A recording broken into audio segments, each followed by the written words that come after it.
जब कभी भी सत्य और असत्य के बीच में बहस होती है या फर्क किया जाता है या हम ये कहें कि उनके बीच में एक युद्ध होता है तो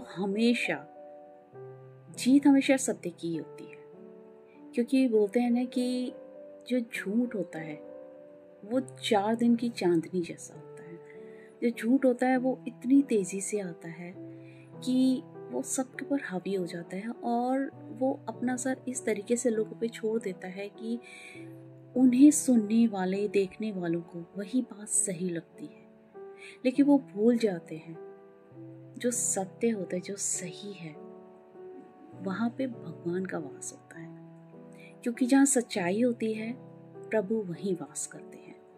जहाँ नेगेटिविटी होती है, जहाँ पर गलत होता है, जहाँ पर झूठ है, जहाँ पे छल है, वहाँ पे भगवान वास नहीं करते इसी जगह पर। तभी कहा जाता है कि भगवान और शैतान पावरफुल दोनों होते हैं।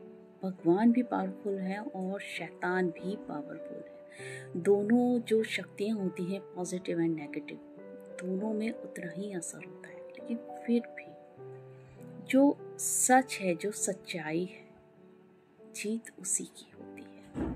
आप चाहे कहीं भी देख लीजिए, चाहे महाभारत देख लीजिए, आप रामायण देख लीजिए, आप कुछ भी देख लीजिए, आप सतयुग की कहानियां देख लीजिए, आप कलयुग में देख लीजिए। बस इतना है कि कलयुग के अंदर सच को बाहर लाना इतना असंभव हो जाता है कि समटाइम तो वो इंसान, वो जरिया, वो समय, वो हर चीज़ बर्बाद हो जाती है, ख़त्म हो जाती है। उसके बाद जाकर वो सच्चाई सामने आती है जिसका कि कोई अर्थ ही नहीं रह जाता है। अगर मान लो किसी इंसान की कोई सच्चाई बाहर आ भी गई, किसी का सच सामने आ भी गया, उसने अगर खुद को प्रूव कर भी दिया कि मैं सही था और वो चीज़ गलत थी जो कि लोगों ने उसको बदनाम कर दिया, उसको टॉर्चर किया, मेंटली टॉर्चर किया, और वो इंसान इस दुनिया में रहा ही नहीं, तो उस इंसान को तो नहीं पता है, उसने जो कुछ फेस किया, उसने जो भी कुछ झेला, उसको तो नहीं पता चला कि अब मेरे को न्याय मिला, अब सच्चाई की जीत हुई। लेकिन सतयुग में ऐसा होता था कि जो सच होता था हमेशा जीत उसी की होती थी। जीत आज भी होती है, लेकिन कभी कभी उस इंसान के चले जाने के बाद में बोलते ना कि वो कारण ही खत्म हो जाता है जिसके पीछे की आपस में फाइट हो रही थी। जब वो कारण ही खत्म हो गया तो उसका कोई मीनिंग ही नहीं रह जाता है। हाँ, इतना है कि जो दूसरे लोग हैं उनको पता चल जाता है कि हाँ, वो इंसान जो कह रहा था वो सही था, या वो जो बोलती थी वो सही था, हमने उसको नहीं समझा, हम उसको समझ नहीं पाए, फिर उसको भगवान बना देते हैं।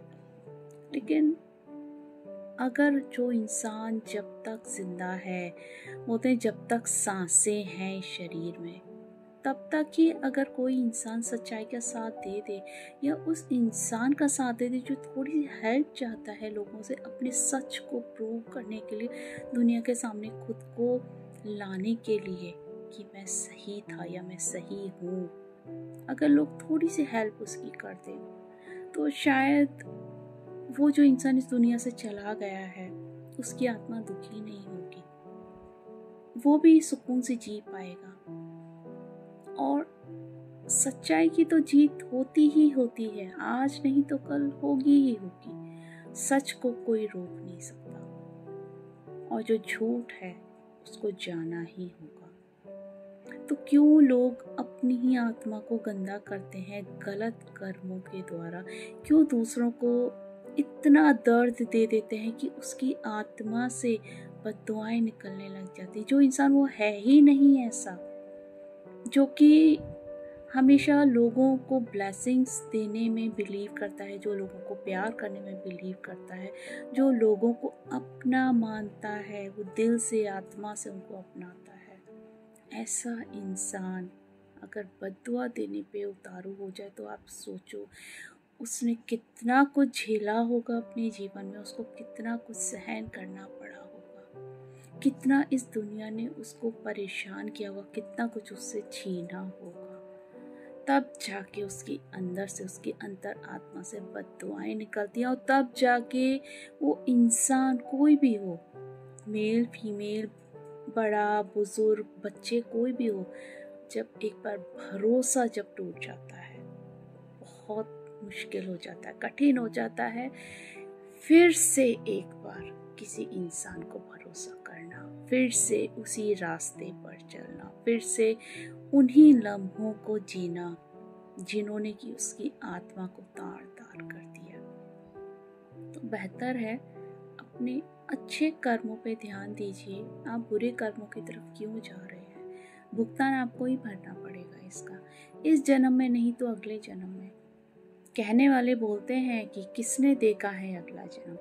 इंसानों ने नहीं देखा है, लेकिन आत्मा ने देखा है। आत्मा को सब कुछ पता है, इसलिए कहते हैं कि आत्मा अमर होती है। तो अपने अच्छे कर्मों पे ध्यान दीजिए और लोगों को दुखी करना, परेशान करना बंद कीजिए। किसी के लिए थोड़ा सा कुछ करके देखिए आपके दिल को कितना सुकून मिलता है। आप गलत कर्म करके किसी के दिल को दुखाएंगे, उससे आपको कुछ हासिल नहीं होगा, उसका भी दिल दुखेगा, उसके अंदर से आपको बददुआएं मिलेंगी। आप किसी के लिए थोड़ा सा कुछ करेंगे तो देखिए सबसे पहले आपको खुशी मिलेगी। और कुछ नहीं रखा है भेदभाव करने में, किसी से नफरत करने में कि वो मेरा नहीं है, मैं उसको एक्सेप्ट नहीं करूँगा, कि मैं ये नहीं करूँगा, कि मैं वो नहीं करूँगी। कुछ नहीं रखा है इसमें। हमारा जीवन एक सेकंड नहीं लगेगा। आपका जो शरीर है, आपका जो संसार है, आपकी जो दुनिया है, यही धरी की धरी रह जाएगी।